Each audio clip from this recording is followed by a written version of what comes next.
welcome to Caapi Cottage Door Porch. Today we are dealing with the subject of uncivilized and touching the jaguar. So let me introduce first John Perkins.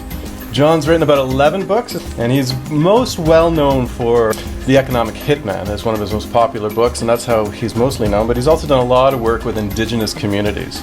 So he's worked with indigenous societies and the corporate jungle, and he's here to share all his learning on those subjects.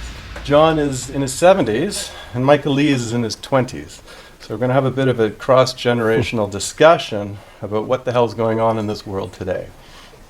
And Michael Lees is a filmmaker. He has just finished the film, and he's touring it right now, called Uncivilized. And Michael left the confusing world behind to walk into the rainforest of Dominica, the nature island, to ask the big question. Find out where man went wrong.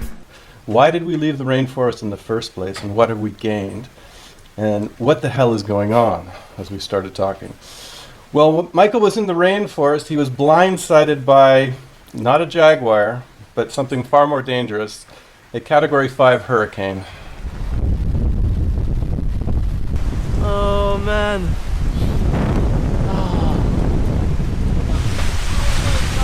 Oh my god, oh my god, oh my god, oh my god. Oh my god! I love you all so much.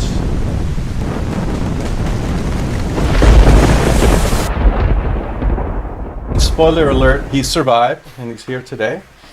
But if you have a chance to check out Michael's film, it's absolutely a fantastic story and a fantastic journey. And it took a lot of guts to go into the rainforest and face that alone. So today's topic, we're looking at touching a jaguar, which is a metaphor for confronting your own fears and getting through them and moving forward. And in Michael's case, I'm going to start asking Michael the first question is, how did you overcome your fear of going into the rainforest alone, living with nothing? I think you just had a lighter and your camera equipment and trying to make it work and trying to ask yourself the big questions. How did you overcome that fear, Michael? How did you touch that jaguar? So, the funny thing is, I don't think the going into the forest was the scariest thing for me. Doing it in Dominica, where the climate is slightly more forgiving and there's no poisonous animals out there, I think the bigger sort of fear for me at the time was trying to make this film and seeing, is this something I can do? It's something I've wanted to do. Can I actually do it? I guess you just have to jump in, dive in. I think at a certain point when whatever you're doing before is not working, then it kind of forces you to the point where there's not that much to lose to try something new out. Michael, that's one of the best films I've ever seen in my life, your film, Uncivilized. It was absolutely incredible. And I just couldn't believe your courage. You say didn't take that much courage to go into the forest by yourself, but I know it did, even if there weren't poisonous snakes there, just the isolation, just the commitment. And then to stay there through that hurricane and to see that, I mean, you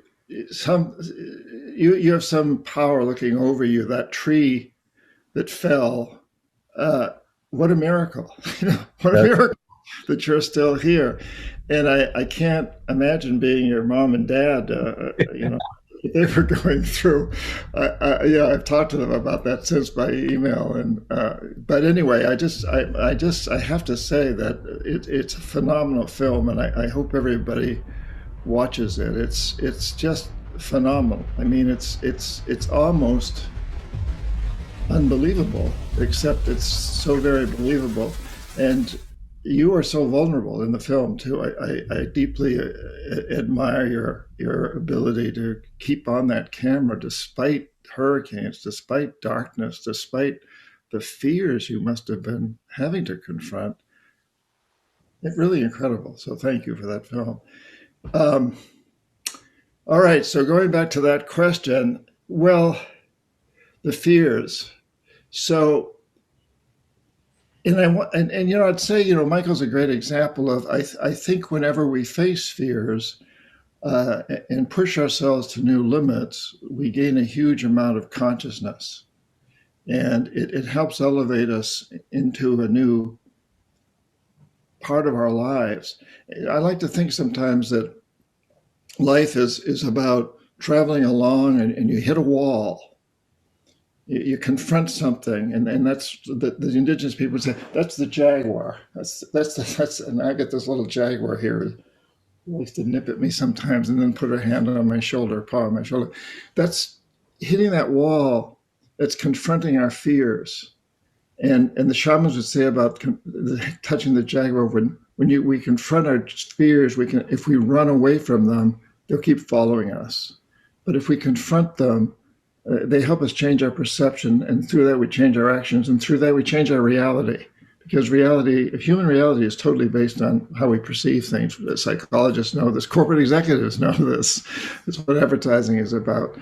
So when you hit that wall, you can either break down, or you can break through, rise above.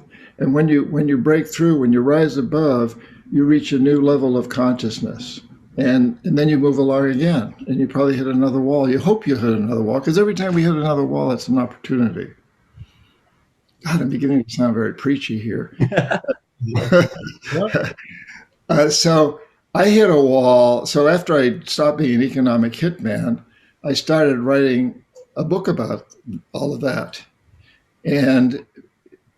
But I wanted to make it an expose. I wanted to include other economic hitmen, people I knew, and the jackals. These are the people that go in. If we economic hitmen fail to bring governments around to the way we want to bring them around, to accept our big corporations exploiting their resources, if the leaders of the government don't accept this, then the jackals go in. And these are CIA operatives, usually CIA, who either overthrow governments or assassinate their leaders. And the United States has a long record of that. In Chile, with Pinochet taking over for Allende, and in Iran with Mossadegh, and in Lumumba in the Congo, and more recently Zelaya in Honduras, and on and on. There's so many that we've admitted to.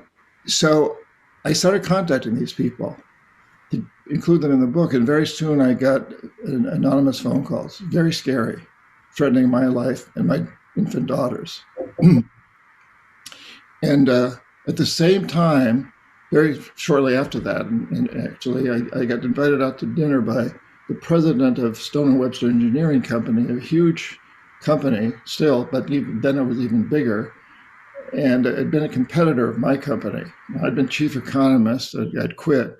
This president of this company takes me out to dinner, and he says, we'd like to use your resume. You were chief economist of a rival of ours. We'd like to use your resume and proposals. You don't have to do any work for us. We just like to use your resume. And I'm prepared tomorrow to write you a check for $500,000, $500,000. This is in the late 80s. And then he looks at me and he says, you just can't write that book. So I'm getting exactly what I'd done as an economic hitman. I've gone in with the carrot and the stick. Here's billions of dollars for you and your people if you build these projects and pay our companies and let our companies come in and exploit your land. Or if you don't, here's a gun from the CIA coming after you. And now I'm getting the same thing. And I have to say that I was terrified. I mean, I knew these guys could do what he was threatening to do. So I didn't. I hit that wall, and I kind of broke down. I did not. I accepted the money. I took the $500,000. I didn't write the book, but in a way, I moved to another part way up this level, because I took the money to, instead of buying a fancy house or fancy cars or whatever, I went back to the Amazon, where I'd been a Peace Corps volunteer. And I told the people there, you'd save my life. And the shaman had this, they get into later. Now I want to help you save your rainforests. And out of that came 5 books on shamanism and indigenous people. I founded 2 nonprofits, co-founded one, Pachamama Alliance. I co-founded with Bill and Lynn Twist, Dream Change, and so on. And so, although I didn't write the book, I did do something. And then when my contract with Stone & Webster ended, and 9/11 happened, and I was in the Amazon on 9/11, I went to ground zero. And at that moment, I knew I had to write the book. But this time I decided I wouldn't tell anybody. I would write a confession, a personal book, not an expose. I wouldn't contact anybody else at all. It would just be my personal story. And I figured that once I got it completely written, not a proposal, but wrote the whole thing and got it in the hands of publishers, it would be my insurance policy, because the jackals would know that if something strange happened to me, it would sell a lot of books. Keep up your great work, both of you. I love what you do. I love you, and hope to see you in person. Okay. Cool. Thank you. Thanks. Bye-bye.